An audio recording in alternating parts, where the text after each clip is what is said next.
Райондун мектептеринен келген жогорку класстын окуучулары үчүн райондук ички иштер бөлүмүндө ачык эшик күнү уюштурулду. Мында тартип сакчылары кылмыштуулук тууралуу маалымат берип, курал колдонуудан уулак болууга чакырып өтүштү. Келечек ээлеринин айрымдары ички иштер тармагында кызмат өтөйбүз деген изги тилектерин билдиришти. Андан соң райондук маданият үйүндө зомбулуксуз жашоого багытталган ири иш-чара уюштурулду.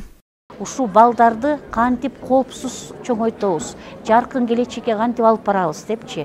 Ушу форумдун жыйынтыгы менен биз чоң кароо сынак жарыялайлык деп атабыз. Кароо сынакта бул адилеттүү айыл деген, экинчи коопсуз мектеп, үчүнчү эң мыкты ата-энелер комитети деп бир жакшы бир кароо сынак жарыялаган атабыз. Ата-энелердин жоопкерчилигин көтөрүү максатында болуп атат да ушу иш-чара. Жогорку сотко чейин 124 соттук иштерине катыштык биздин бөлүмдүн кызматкерлери.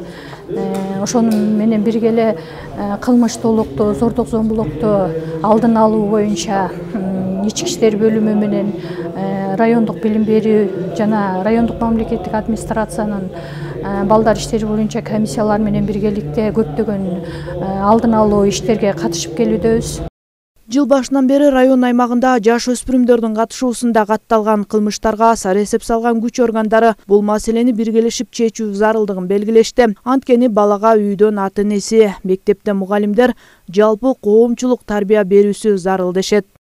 Биздин негизги эле максат жаш балдардын арасындагы кылмыштуулуктун алдын алуу боюнча иш-чараларды уюштуруп, ошону мектептерге жайылтуу. Ошол эле андан башка мынабу жетим балдардын дейбиз, ошолордун укуктарын коргоо боюнча түшүндүрүү иштерин жүргүзүү, балдар кандай укуктарга ээ, ошол эле мезгилде кандай милдеттери бар, ошол эле мезгилдечи. Анан бир эле ошо менен токтолбостон бул балдарды тарбиялоодо ата-энелердин ролу, ошолорду да бир жогорулатуу максатында ушул иш-чараларды уюштуруудабыз. Алдын алуу борборлору айыл өкмөттөрдө, жер-жерлеринде ошолорду иштетсек, айылдар кеңештери, аксакалдар соттору, жаштар уюмдары ошо таасирлүү болуп эсептелинет.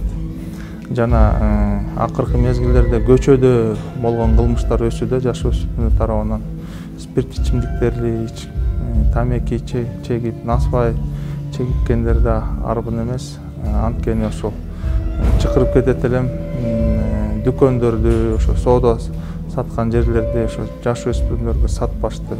Учурда райондук администрациясы тарабынан мектептерде зомбулукту алдын алууга багытталган кароо сынак уюштурулуп, жыл жыйынтыгы менен алдыңкы мектептер аныкталат. Форумда күндүн темасы болгон зомбулук, аны алдын алуу, балага тарбия берүү маселеси каралды. Кыргыз киносу тарабынан зомбулукка кабылган балдар тууралуу чакан тасма көрсөтүлүп, ар бир мектеп биз зомбулукка каршыбыз деген урандын алдында көргөзмөлөрдү да уюштурушкан. Жанара Сагындыкова, Алтынбек Исаев, Сергей Мишенко, Жетегиз району.